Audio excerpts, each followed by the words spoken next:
Hello. Did you all have a nice break? Yes. Excellent. So you're ready for the next bit. And it's on special order from our friend here, which the question was, who does what in a company? Okay? So now we're going to speak about the language services industry. And we're going to see the various players. So let's start with the enterprise player.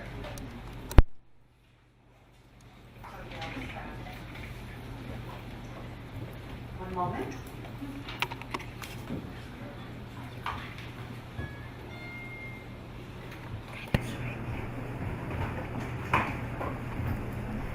So we're starting with enterprise. Enterprise, in English, we usually talk about the big corporations. We call them enterprise. Okay, so of course in English an enterprise can be an undertaking as well, but I just wanted to clarify that in our industry, when we talk about enterprise, we mean the very large corporations. So if, for example, the Chinese is Alibaba, Tencent, and so on. We also have, these enterprises, of course, are the buyers. So they are creating the demand. Without the buyers, our industry wouldn't exist because, there wouldn't be a need for us to translate. So everything starts with the buyers. Then we have the language service providers. They are the companies that have been created over the last 30 to 40 years. Our industry is very young, and they started initially with just a few translators grouping together to have, joint benefits and to help each other. And suddenly they were finding that they were having so much work that they needed to outsource the translation. So before they knew it, they had a translation company. Initially, there were two types of translation companies. It was a company or an agency. A company would be an organization that would do all the translation in-house, so they would have the linguists, as opposed to an agency, which was using freelancers only and didn't have talent, linguistic talent in-house. So we've come a long way from there. Today we have some huge multinationals, language service providers that are also on the stock exchange. So they are major players, and we're going to talk about them, and I'm going to show you a few things about them. Then the other element in our industry is the freelancers, the linguists. And nobody knows how many linguists there are in the world, but it is a safe estimation to say that it's at least 1 million linguists around the world. And that is to say trained linguists, because if we start talking about the untrained linguists or translators that have been translating for 20 years without a language degree, but with a specialization. So we do have a lot of people in our industry who were perhaps doctors or accountants or something else in one country. They moved country and they didn't go through the licensing process to become doctors and accountants in the new country, but instead, by being bilingual, became translators. So there's a large population of these specialized older people. Of course, 50 years ago, there weren't language degrees of translation and localization. So we're very, very young as an industry. Then we have the automation. There is a lot of automation in our industry. Just to give you an example, there are, according to NIMSI, which is a consulting firm, there are 531 translation and interpretation tools and applications. 531, and that includes Chinese ones. So that's a lot of tools that we have in our industry. And most of them we don't know, of course. And finally, we have the universities.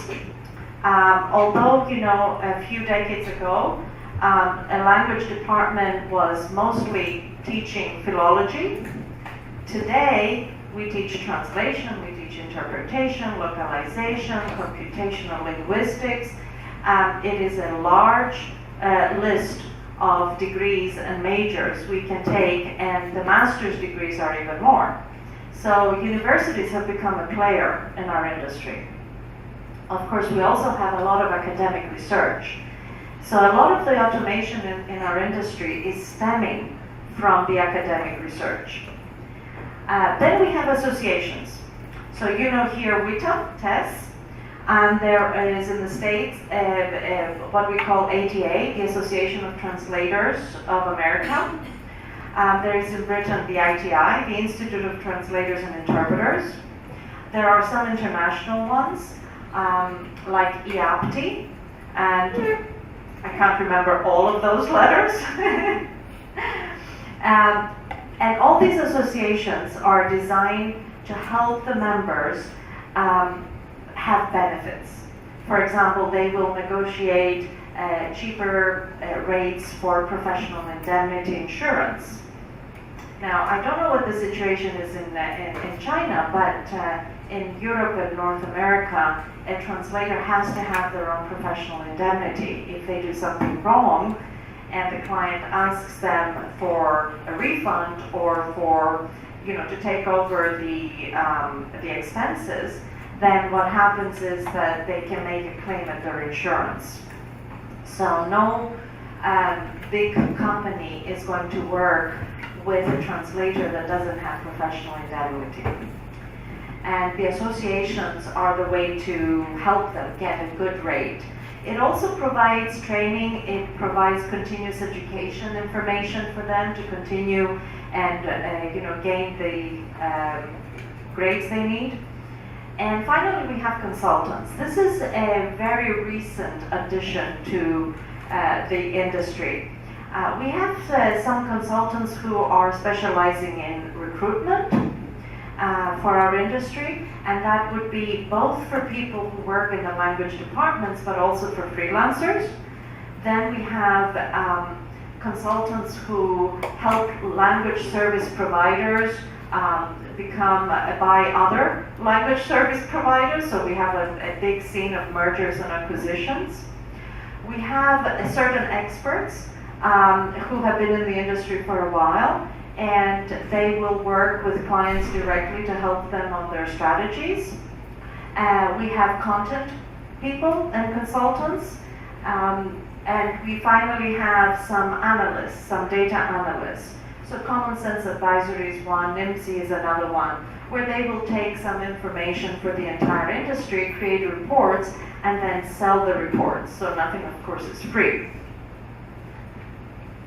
So that's the general picture of our industry. So now we're going to start diving deeper into each of these sections. So we're going to start with the enterprise. In the enterprise, we have the big budget clients, the ones that spend a lot of money, and then we have, the medium-sized clients. And of course, the very small ones that, they just want a translation. So let's start with the big budget clients, because these are the clients who create the demand, and because they have large budgets, they also dictate the terms of how we work. So if they say, this is what I need from you, the LSP will say, yes, sir, we're going to give this to you, and then they go to the freelancer and they say, this is what we need from you, and the chain goes down.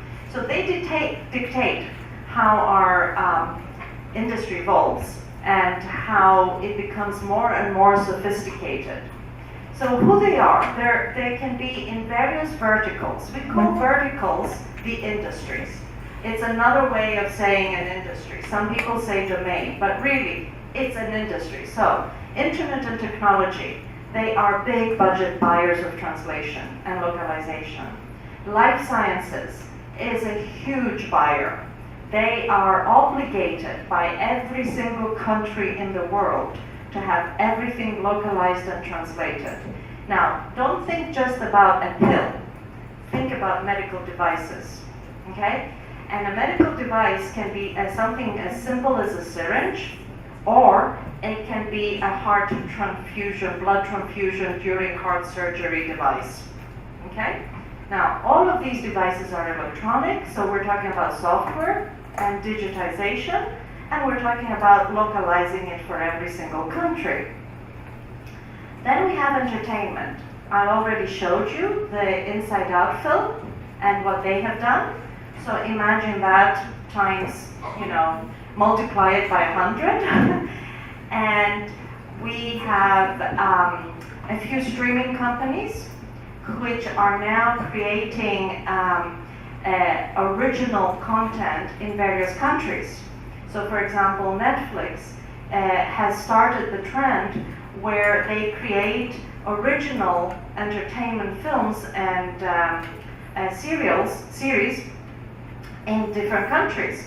I just watched a Turkish series, and it basically introduced foreign film to the world. And because it goes and it streams everywhere, they have subtitles for absolutely everything in absolutely every language that they have licenses for. So entertainment is very big. Then we have manufacturing, and we're talking about the brick and mortar of fridges and mixers and everything, and flashlights, all the way to cars and airplanes. And there's a lot of documentation that needs to be translated and localized. And again, we're talking about everything being digital in this products. Government is a very big spender of translation. That's not mine. And every single government in the world buys translation and interpretation. And it's becoming more sophisticated to bid for these governmental contracts. And we have legal.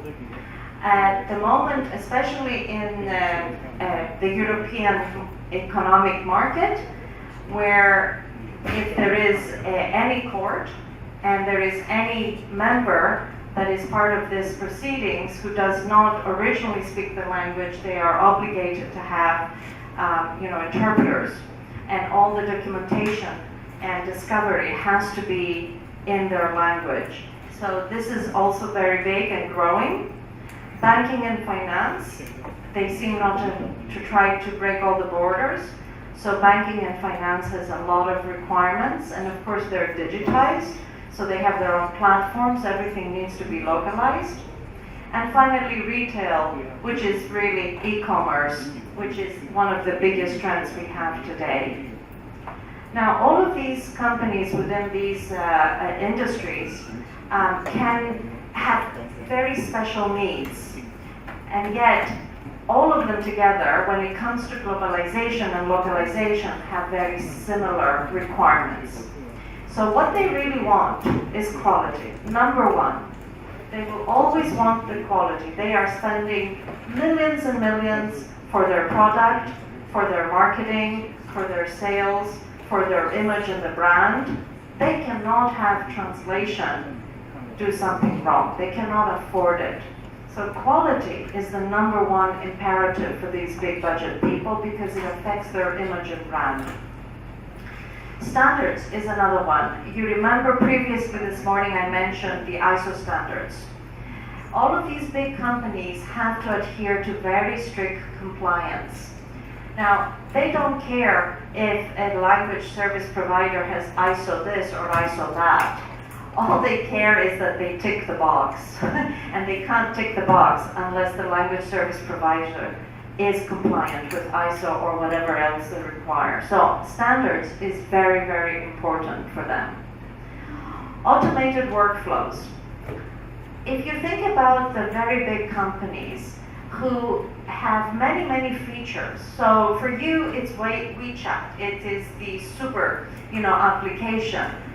For us, we have a few, but let's take as an example Facebook, because I believe Facebook is here. It has so many features, and it has so many ways of using the same feature, and they introduce new features. They have so many add-ons all the time. So the demands to localize this in real time are imperative because Facebook already exists in 100 and something countries. So when they introduce a feature, and this is where we were talking about language tiers earlier, the language tiers are important. They want to launch in English the same time they launch in the tier 1 languages. So if their tier 1 languages are 15, including English, they have to launch at the same day, the same moment in these 15 languages. Now, that means that this type of workflow cannot be done unless it's automated. Then they launch and there are little bugs and issues. That has to be automated. Once there is a change, as slight as change, just one word, it has to go to all the languages. Now, this cannot be done unless the workflow is automated. Today, in the large companies, the project managers, let's say, for example, Google. A Google localization project manager with the vendors, LSP's localization project manager, will never talk about an actual project number because it's going to be automatic. They won't even know it. If they open up their dashboard, there's going to be 100 little projects that automatically were created in the last hour. These projects, as they're being automatically created, go directly to the translator's dashboard, to the one that has pre-programmed to go. And each translator, depending on their language, will be having the right field. So when something comes, automatically goes to the translator. When the translator finishes it and clicks the button of submit, it does not go back in. It goes to the next stage, which is the reviewer. And it gets on the reviewer's dashboard. The reviewer does it. Of course, a window pops up, so the reviewer knows it's here. They do it, they click submit, and it goes to the next stage, which is the automatic quality. And then it'll go to the linguistic quality, then it'll go through the quality assurance and to the engineers. All of this is done without anybody actually programming it. So the project managers are more interested in looking at the whole picture and looking at the feature that is being localized. So instead of speaking about the words that are being localized and the specifics of the project, that has already been automated. They're looking at the bigger picture. And they're saying, we're going to have an issue of capacity when it comes to this deadline. And they're looking at the whole. And if they find out that for Icelandic, for example, we don't have the ability to do it at this time because usually our threshold is larger than what we have anticipated on this particular project, and then they try to deal with that. So it's a different project management which deals only with a bigger picture. Therefore, the customer service that we require for these big clients is 24/7. That means 24 hours a day, 7 days a week. Exactly. So who does that, right? But it is done, and the way it is done is by having different time zones. So the language service providers are going to have different production teams in different areas. So when the one team goes to bed, the other one starts, and it goes in a cyclical way. Therefore, the information which has to be shared by 3 or 4 teams around the globe is very important to be automated. This is where the automatic workflow comes in. So when, let's say, the project manager in APAC, maybe China, wakes up in the morning and goes to her dashboard, she finds out that there is a delay in one language for one whole feature because that translator or something broke, whatever the reason is. And they are able to deal with that before the client wakes up. And that's the 24/7 that's required. A very great consideration for these big clients is scalable processes. So when they go to a language service provider and the LSP actually gains the bid and the contract, they want to see that what you can do now for me and for these features, you can actually duplicate it easily when we grow. So when the company grows and adds 5 features instead of the 1 that they're adding now, they want to know that the team that handles this particular account is nimble enough to add more people, but it's scalable that the information and the knowledge will not get lost. So organizing team structure on the LSP side for scalability is very important. Also, scalability is the big issue that a lot of the big clients have. So when they have hundreds and thousands of words and they have a quality to adhere to, do you think that they can find so many translators to do both translation and review? Especially if it's an odd language, Swahili. Or, I mentioned Icelandic. Icelandic is a notorious language where there are very, very few translators.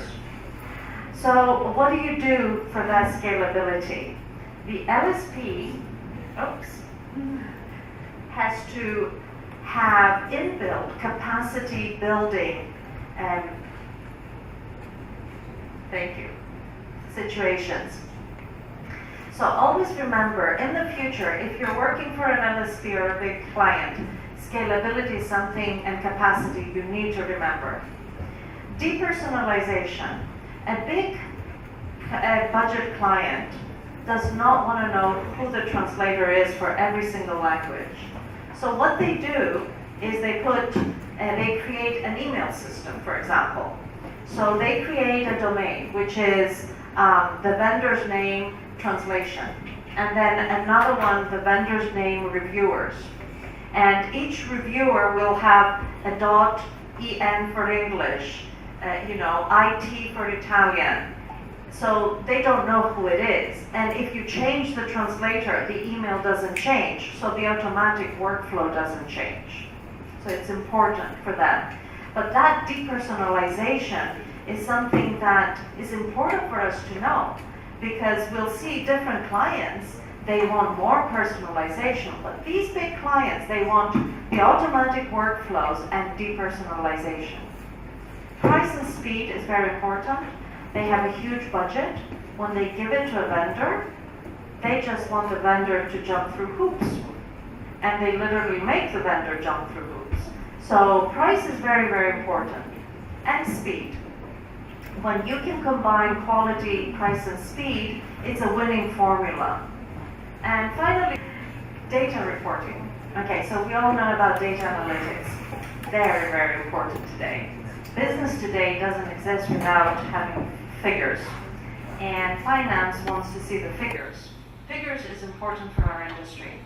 And we will see a little bit later how we can elevate our profession by providing figures and showing how much money they're saving because of what we do. So data reporting is a requirement from the big budget clients, because they need to justify their own department and their own budget.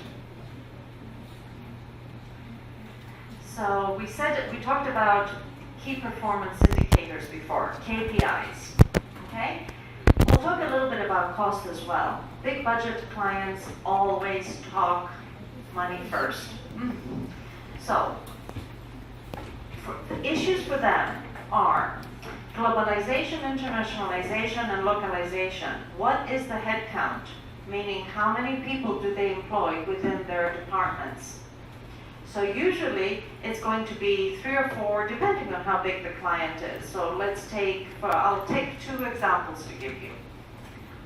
Google will have about 5 to 6 globalization people. And they will have a team of at least 7 or 8 internationalization people. They'll have the localization PMs.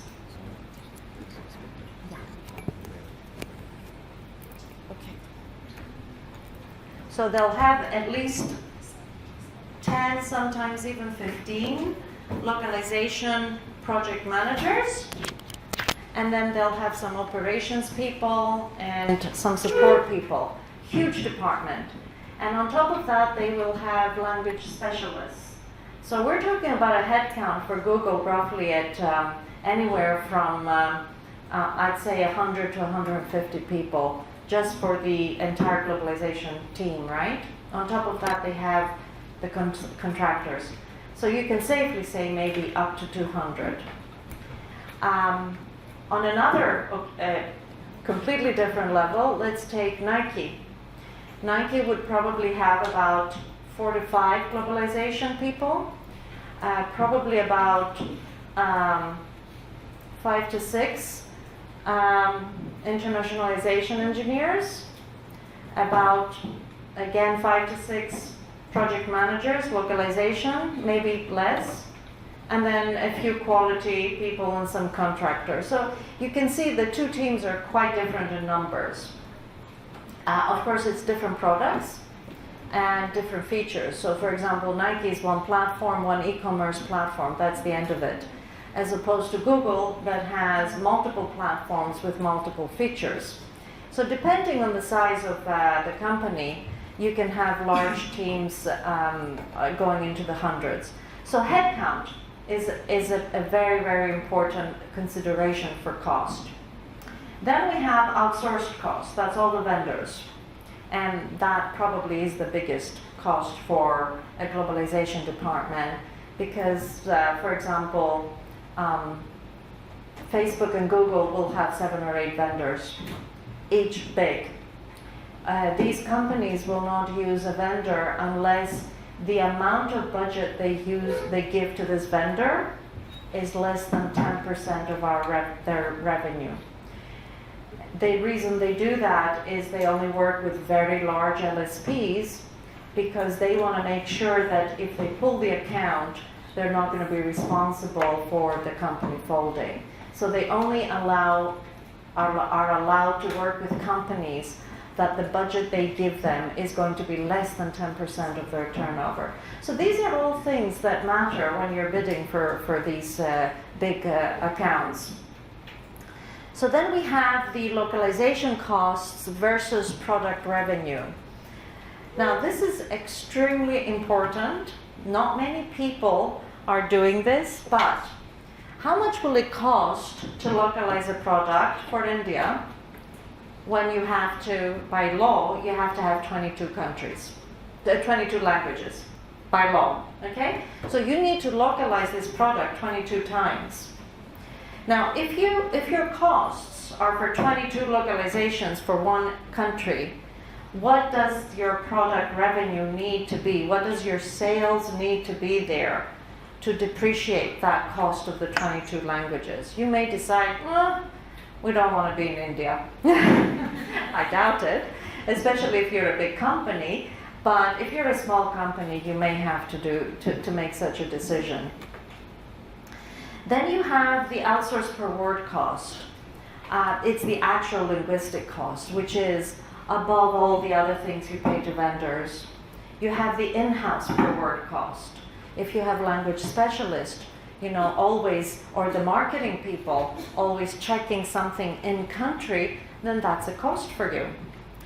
You have internationalization issues and resolution.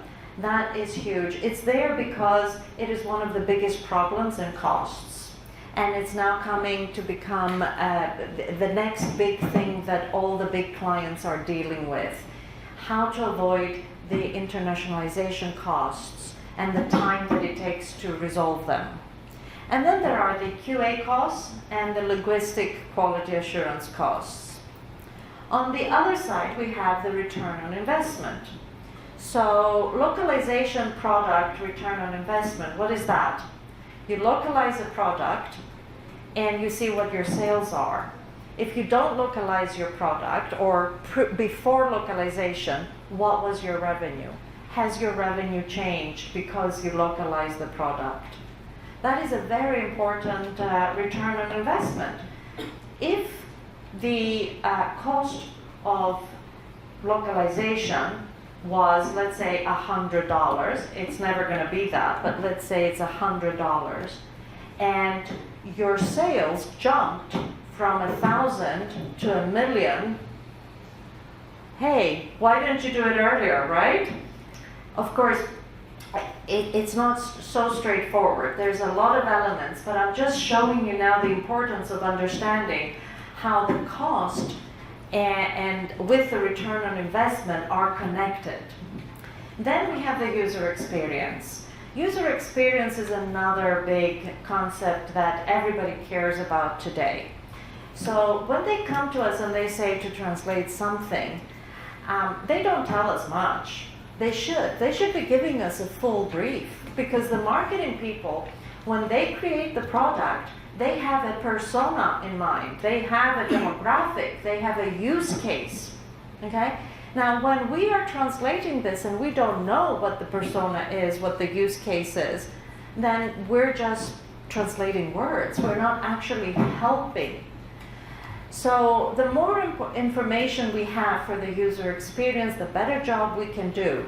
But you can understand why the big companies are very sensitive to the user experience after a product is localized. Has it improved? Has it worsened? Did it create problems? This is all measurable return on investment. Tier market definitions. Again, it's to do with the product and where you're selling more, where your tiers are, meaning where's your priorities. These countries are my priorities, first and foremost, and then these countries are my second priority, my second tier. Finally, time to market. Time to market is the concept of, from the moment I start producing something until I go to market, it's only cost. Until I go to market, I can't recoup that cost. So if my time to market is longer, it means that it's going to take me longer to recoup the cost through my sales. So time to market is important. Why it's important to us? Because it's usually us that are delaying that time to market in their mind. Because they give it to us last minute.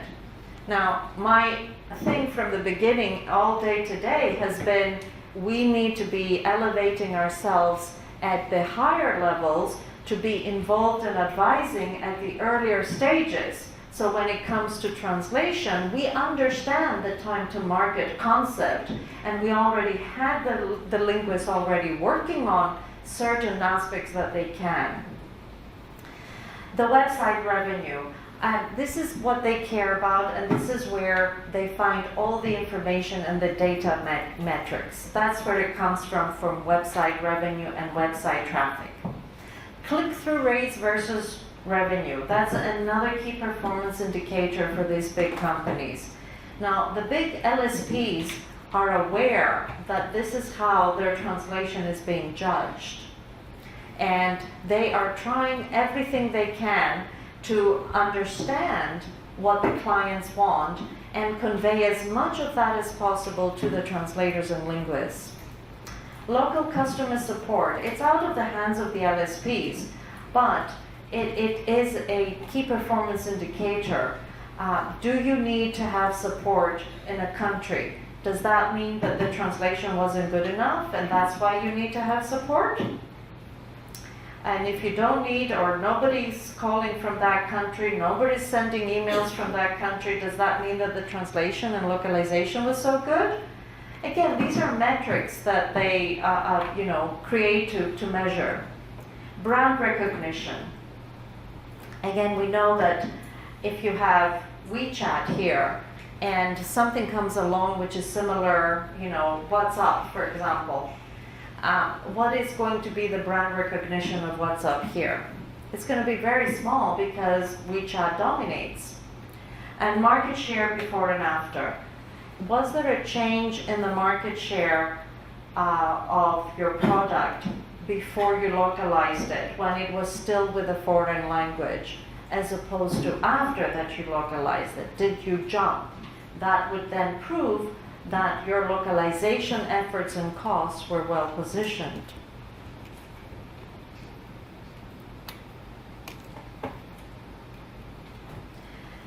Now, how do you build a department on the client side? Well, strategy is the most important.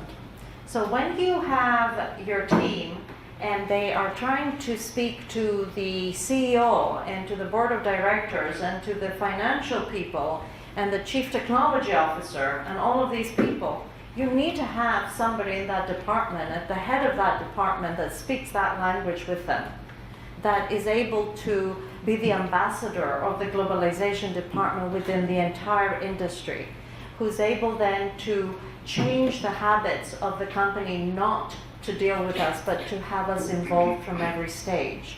So the strategy level is important, and it's usually done by the head of the department. The products and content are part of this. So a lot of globalization departments follow the company's product categorization.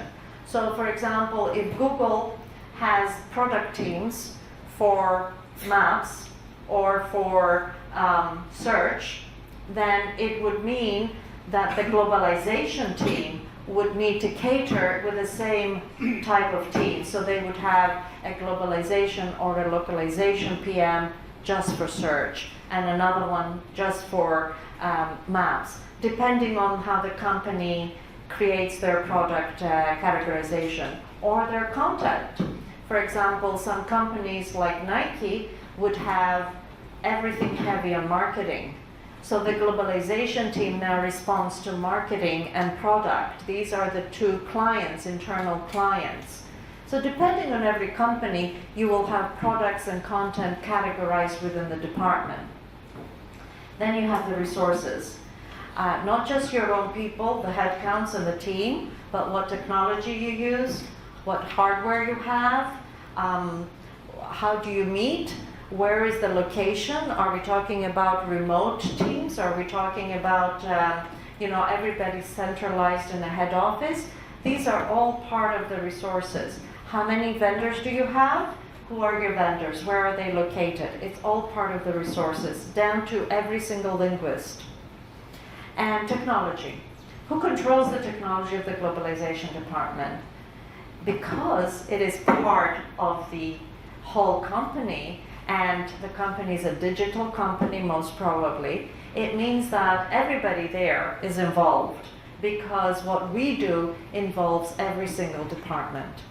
So our technology has to integrate within that. And if we have automated workflows with our vendors, how do we integrate all of that within our own workflow of the company? This is very sophisticated and very difficult, and it takes large teams of people to do this. I would say the reason all the digital big companies have so many engineers is because of the integration of different tools between them. That takes most of the time. Of course, they write new features, and it is a lot more attractive for engineers to be working on new features, but they certainly all of them work on integrations. Oh, did I forget processes? Processes and workflows. This is something that we call operations, and every company has completely different operations. I have yet to come across any company that has identical processes with another one on the client side. Never. There are some highlights that are similar, but the actual processes are all different because they're dependent on technology mostly. We cut. I'm sorry, I need to make sure I'm going the right direction. Okay. In-house, we have globalization strategy, content management. These cannot be outsourced by the company, so that means they're all in-house. Product globalization cannot be outsourced. Some companies will keep the internationalization, localization, and translation in-house, but this is optional. I very rarely see internationalization being outsourced. That's usually in-house. Localization is outsourced regularly. And of course, translation. Quality QA and LQA can be outsourced or it can be in-house.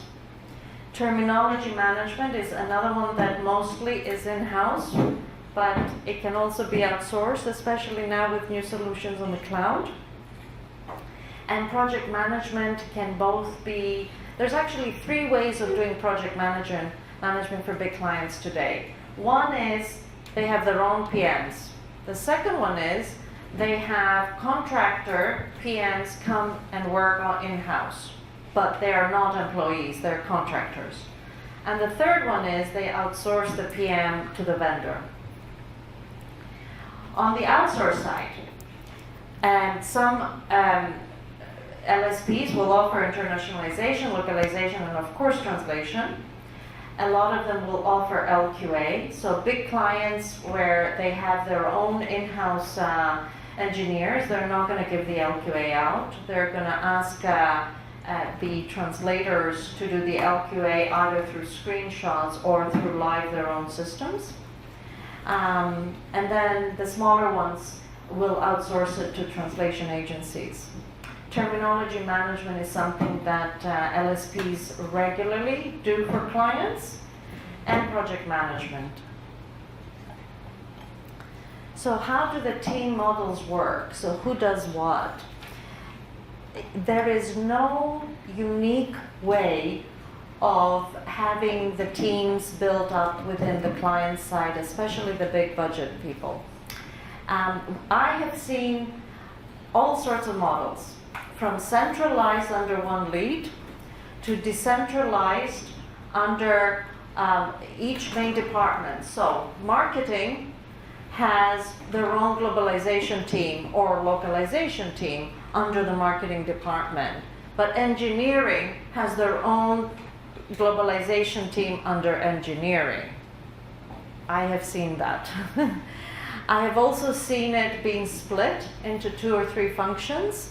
So one team would be split under the globalization and work with engineering, and another team would work on globalization only for marketing, and the 2 teams would have nothing in common. They don't even know who is who. So it doesn't, there is no specific model that anybody follows. Most of them have become this way organically, from one person that came, and then the needs were being, the demands were coming, and then they would say, okay, let's do this, and that's how they have organically grown. But in general, what localization is required is for content, for engineering, under localization, under product, or under marketing. These are the 5 biggest functions that you can find us under. And in an organization chart, you would always have the head of the department dealing with globalization requirements, product requirements, legal requirements. Requirements is a big word for globalization because each country has different requirements. Systems, where you would have your engineers deal with your tools and internationalization. And then you would have the deliverables, which would be quality, localization for a specific country, and your project management. This is a typical way of dividing the functions within an organization. Different titles, completely different titles from one company to another. Some of them are strategies, some of them are managers, some of them are directors, some of them are ambassadors, whatever they think they do.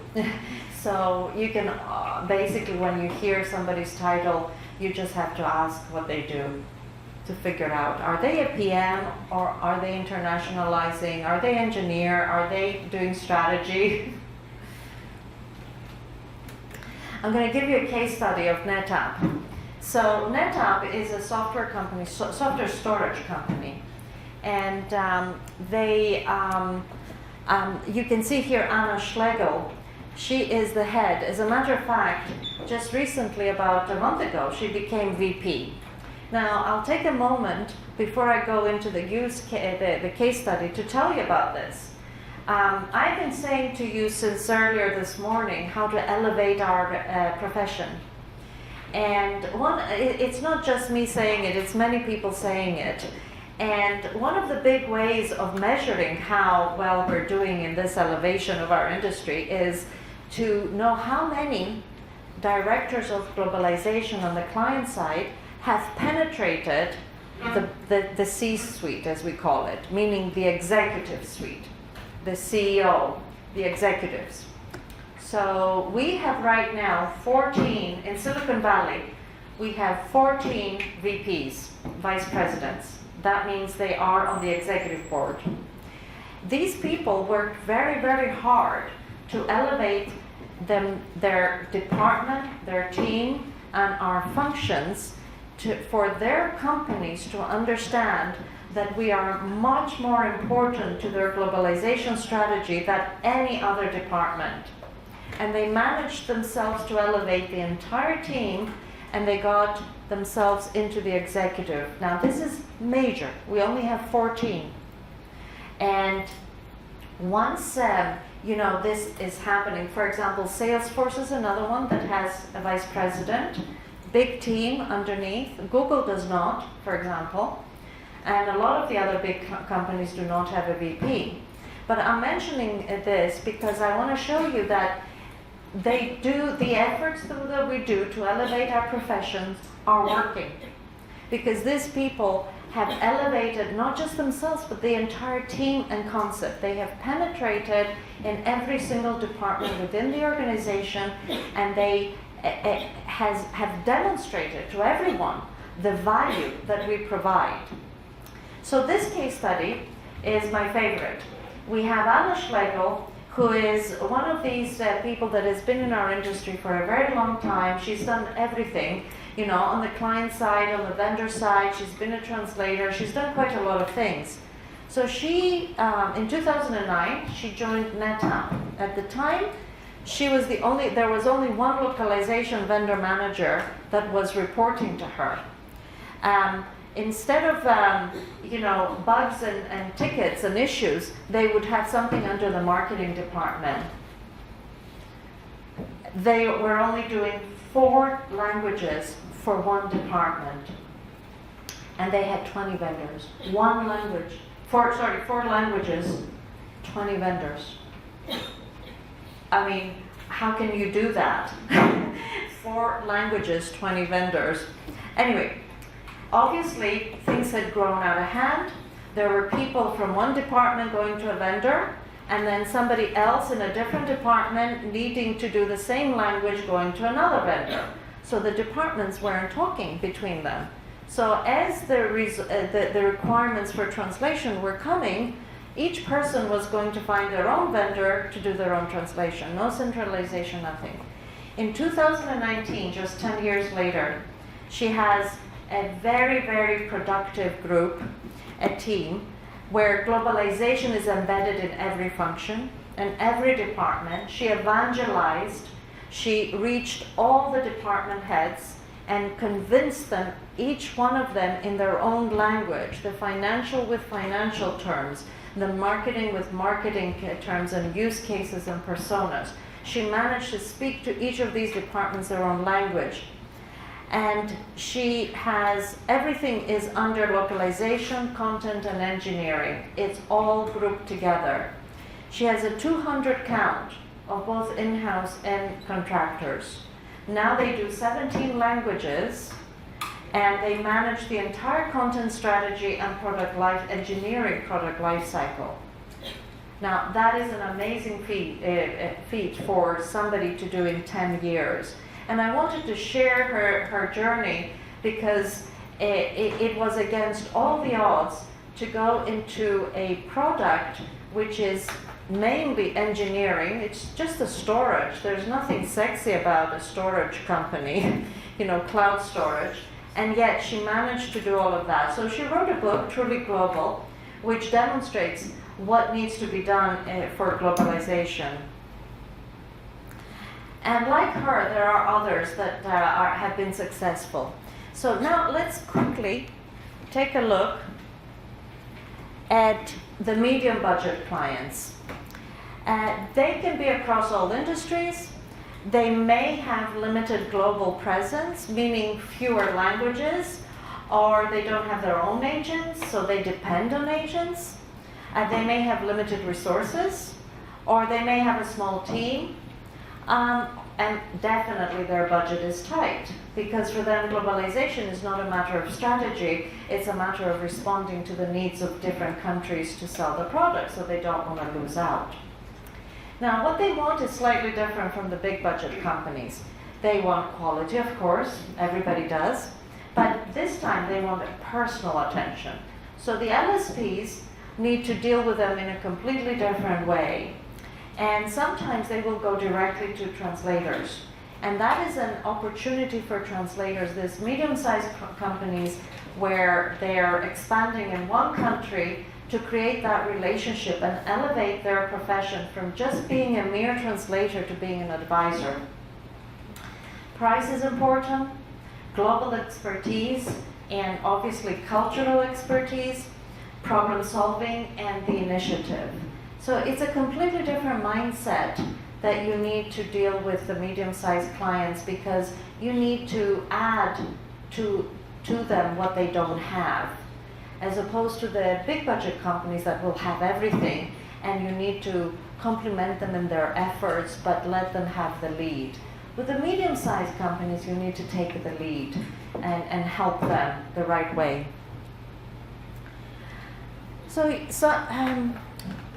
Going briefly now to language service providers. We can have public companies, the very big companies, we can have multinationals, we can have local companies, we can have what we call the multi-language vendor or the single language vendor. Who knows what a single language vendor is? Anyone? Single language vendor.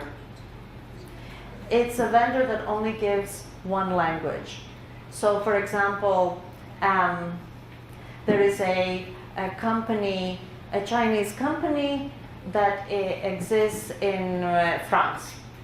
Okay, so they work with other French LSPs, and they provide Chinese to them, from French into Chinese. So they only provide the one language.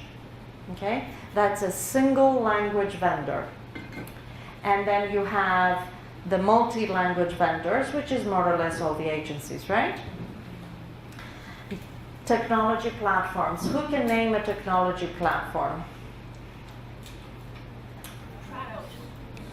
Trados on the cloud is a technology platform, yes. SmartCut, another one.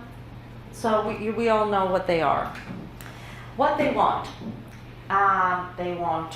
quality from the freelancers. Now we're talking about the LSPs and what they want from the freelancers. They want quality, timing, specialization, expertise.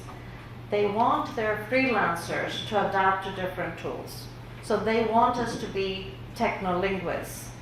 And honestly, no translator today can work with only one tool. Translators today need to know very well 3 to 4 tools. And they need to follow the, wherever language service provider they have more work from, they need to follow that lead. And they want flexibility, they want availability. They don't want translators saying no. They want connectivity. They don't want the translator to say, sorry, my internet is down. And they want soft skills.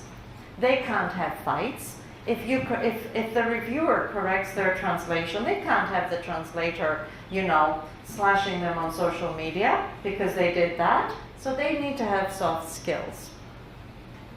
The team structure is slightly different. The director, the head of the team for a client, is going to be the account director.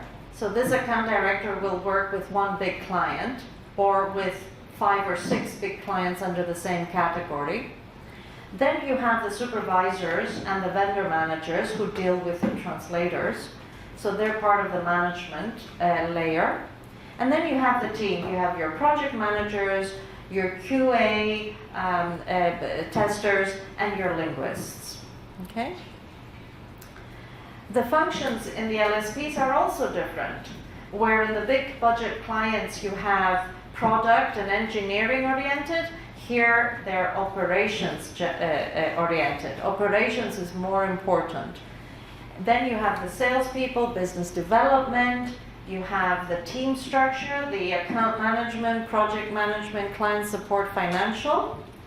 And then you have quality management, vendor management, and technology. Now, is there any term here that anybody is not familiar with? So you all know these terms. Okay.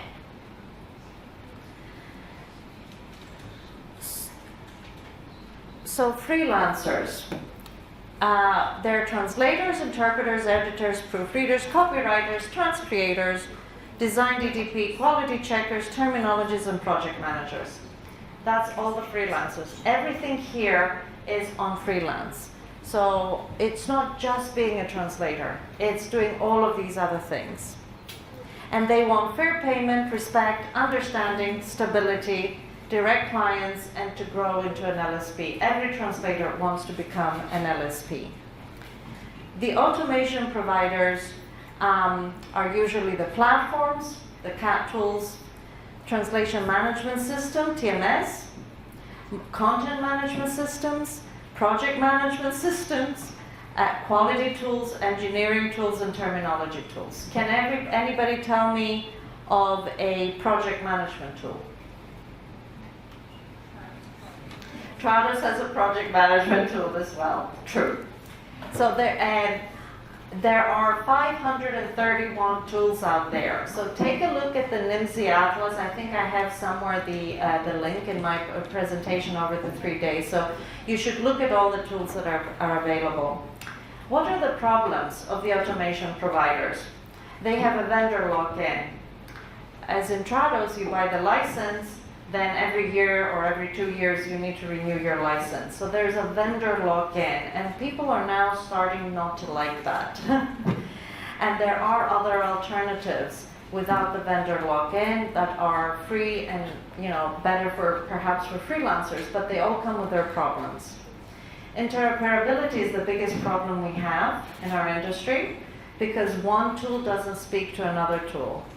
Does anybody know of any two tools that speak to each other? Because I don't. Data security. Very big topic. Confidentiality. We all know this is ingrained into us as linguists, confidentiality. Cloud versus desktop. And then they want to be part of the solution. We have universities. Universities were not on the scene for a long time because there wasn't the sophistication that we have today. But today, our universities are the future of our industry. So the professors develop the curriculum, they deliver the lectures, they advise and supervise, they have the field expertise, they go to industry events where they're bringing more information back to people, they write papers and they do research. Well, they do a lot more than that, but this is a list to begin. Students, you need to determine your career path. You can have exchange programs. You can have internships, which are very important. You can volunteer to have experience. And you can focus on building your resume with all the additional things that you will find useful. And you can have an action plan for getting a job. The associations are mostly to support the members. I mentioned them earlier to you. They influence legislation in a lot of countries. They are a forum for people and freelancers to share ideas, knowledge, information. They're very good for networking events and conferences. They offer specialized training and continuous education, and they give certifications and best practices. And then the consultants briefly are the expert advisors, their market research, recruiting, trainers, mergers, support. So we went through all of that. Do you have any questions?